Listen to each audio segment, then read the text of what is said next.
Hey, Pastor Steve Waldron here, New Life of Albany, Georgia.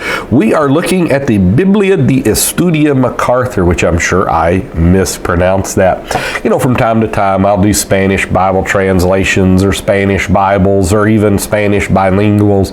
I think we've done reviews on the 1960 RVR, the 1602 Parida, and stuff like that. Some people really like the 1865 edition. Some people really like the 1909 edition, the 1909 revised edition.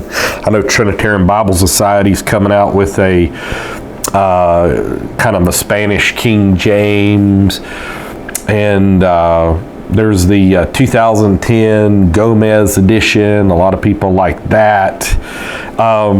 But this is a study Bible, and basically what it is Thomas Nelson. It is going to be a Spanish MacArthur Study Bible. So if you know Spanish, or you're studying Spanish, or maybe Spanish is your first language, English is your second, I figured, even though I am not fluent, I took 2 years of Spanish. But Sister Waldron is amazing at Spanish. I am not. That we would let you just take a look through here and see if this will be something you're interested in. Of course, I'm not really into the theology of John MacArthur. We would have some things in common. I'm very thankful that he's a six-day creationist, and as far as he goes, he's very much a biblicist as well. He's very much in the inspiration of the scriptures, the authority of the scriptures, you know, master's college, and he's kind of become, like, I've noticed, this spokesperson to the secular world for what's known as evangelical Christianity. I'm showing you this because it does come, even in this paperback edition. First of all, Thomas Nelson just did it really nice. It comes like really well decorated and things, and a very extensive, you know, births, deaths, presented 2 pages and all this. That's just really good. I mean, it's extraordinarily well done. Wonder what this, the history of the family. See, I don't know what versiculus especially mean. I mean, I'm sure that's special, but I don't know what the other means. So, and let's see, this is the Reina Valera 1960, which I've had people that are very fluent in Spanish tell me if you had the King James and the New King James, the RVR 1960 be right in the middle. It's closer to the King James and the New King James, but it's not the King James. So there are a lot of people, including a lot of apostolics, that still, you know, I know UPC Publishing House sells the 1960. I do appreciate the people that, show you this, that are trying to come out with like a KJV Spanish, because and you know, studying the Spanish church, like, you know, Reina Valera, so the Cazadora de Reina, you know, I'm reading Gordon Kinder about Spanish Protestantism. I got into Miguel de Servet, Michael Servetus, a few years ago. So I'm reading about Spanish Protestantism, and so I ran across Cazadora de Reina, and that he was a Servatian. He was a follower of Michael Servetus, who was oneness, and that he had a congregation in London at one time of between 3,000 and 4,000 people. So that's pretty cool. Now, we're getting into the study Bible aspects of this, of the MacArthur Study Bible. Biblia de Estudio MacArthur. On my wife's side, I have a lot of like Cuban relatives, and they'll make fun of me. I, you know, studied Spanish a couple years, and I'd try to do Spanish around them. And I remember one time we were cooking hamburgers at a youth service, and I was like, Los hamburguesas. And so they looked at me and said, Los hamburguesas. Like, I couldn't get rid of my southern accent. So to do that. Now, this is paperback. I'm going to assume that the hardback, the leathers, are going to be around the same size. Of course, this is flush cut. It has no yap at all, which is good for a paperback. So there's the introduction to the prophet. See, this is all good stuff. Look at all this chronology. I remember years ago at Sam's, probably 98 or 99, that they had a MacArthur Study Bible. And I think that's where I got my first MacArthur Study Bible. Now, they're coming out with like different editions, not just in translations, but like a second edition and a third edition where they kind of improve things. So this is a 2015 edition, but I'm thinking this may be currently, this is 2020, the only edition that is currently available. Now, it does come with Thomas Nelson's lifetime guarantee, which is good. I got this used somewhere, but it's in like perfect mint condition. I was grateful to find it. I don't even remember where I got it. I may have gotten it at Christmas on sale at CBD, Christian Book Distributors.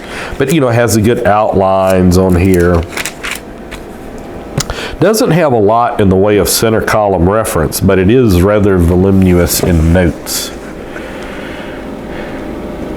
Just had a viewer comment. They liked when I said the word voluminous. Now, I'm probably mispronouncing it. That probably is why they're getting a kick out of it. But I have no idea. There's so many words and people that, like, I've read about, and I've never heard anybody say. Like, I know I was talking to one of my nephews about Jacques Derrida, and he's like, Derrida? And I'm like, yeah, that probably him, yeah. I remember I was talking to my sister-in-law one time about Nietzsche, and she was like, Nietzsche? And I'm like, yeah, that one. And so, or Nietzsche, maybe I called him Nietzsche. So, you read these names, like Foucault, like Michael Foucault is real big in college settings right now. And I didn't know that you pronounced him, the avant-garde way, as Foucault. Miguel Foucault. And I'm just like, it looks like Foucault to me. I don't know. I'll show you an in-text map here. Nelson is really good with having in-text maps. I think that started with the old Annotated Study Bible back in the early 80s, which I forget which came first. It may have been called the Liberty Study Bible, and the Annotated Study Bible, and the King James Study Bible. And that's the King James 2 Study Bible. It's one of the best-selling study Bibles ever. So here's what you get between the Testaments. Yeah, I think they sold somewhere close to 4 million of those Nelson Study Bibles, Nelson Study Bible 2s.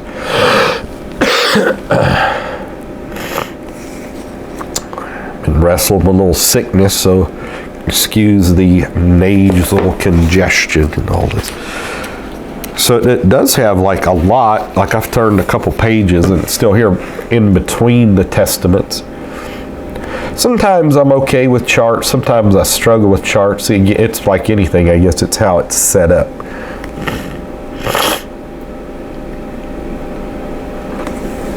So we're about to be into the New Testament, and we have a harmony of the Gospels. Like how the harmony of the Gospels, like the harmony of the evangelist, kind of helps you see things like that.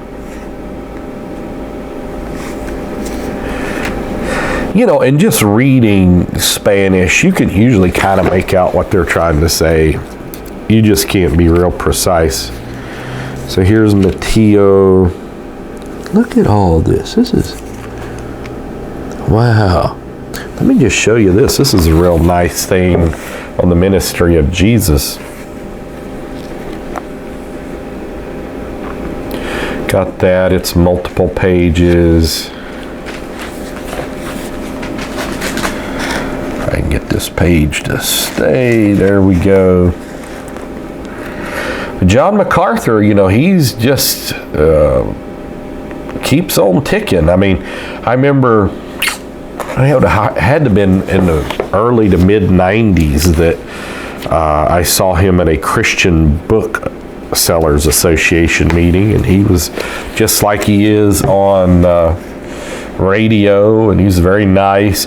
He's been associated a lot of times with Moody Publishing, which is considered to be among evangelicals kind of a conservative answer to Wheaton College. Moody would be more evangelism minded. They do that Pacific Garden Mission program, which I dearly love. I don't know if you guys love it, but Pacific Garden Mission, I've had at least one friend, maybe more, that had their life story told on that.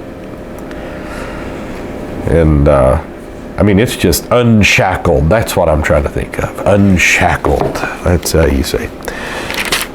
So let's see if it's red letter. It's not going to be red letter. We're just going to turn to like a random, like Matthew 16. Just kind of let you see a representative amount of notes. But again, you can see that it is not big on the center column reference, which is probably good. I would be interested to know what percentage of people use center column reference, because most people I talk to use it rarely, if ever. Now, there's some that are center column reference hounds.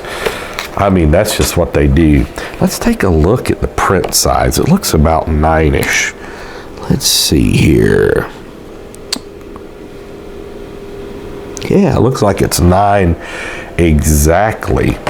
Let's see what it's all very readable. And I'll tell you, the notes are darker than the text. And the center column reference in the New Testament doesn't have the line, Old Testament either. And so it gives you some room to write. But very dark in the notes. But I don't think it's the same size.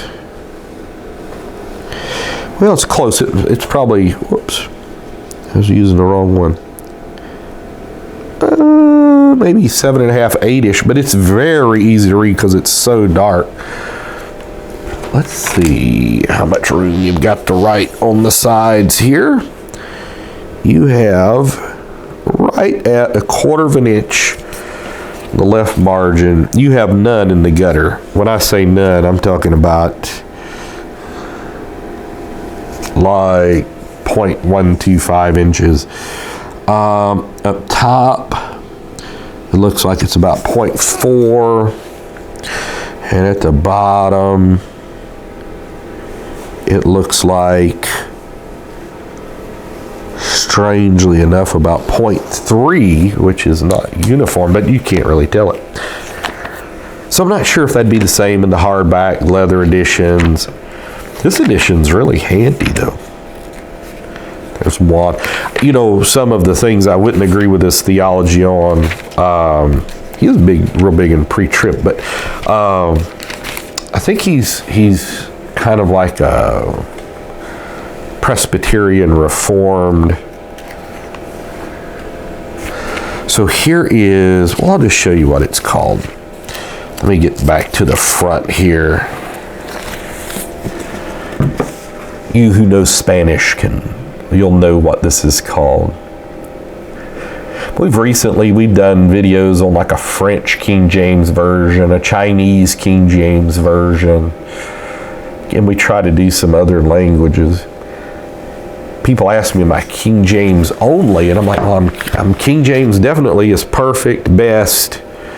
Only, I'm not sure, because there may be things in other languages that are equal. I don't know. All I know is English for sure. I studied Greek, Hebrew, Latin, Spanish, but obviously I don't know those languages in any real sense of the term, like I would like to know them. I quit studying biblical languages years ago when I figured out the King James was perfect. I'm like, well, this work's already been done. So the only reason I would learn it would be to defend the King James. And So, I mean, that's a worthy thing. There's another guy on the internet, this big King James guy, and that's what he's done. And, you have the Dean Burgon Society. You have D.A. Waite's got 2 PhDs in theology and biblical languages and things. Real good concordance. We'll get back to the Bible here. And it looks like it has Nelson's old maps in here, which Nelson was always kind of behind the times in maps. Now let's see, before we get to the maps, it looks like there's reading the Bible through in a year, maybe how to be saved.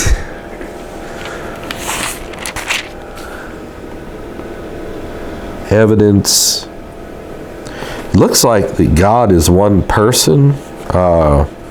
Authentic Christianity. I don't know. Then Theologia, which I'm going to guess is theology. Dios el Padre, that's going to be God the Father.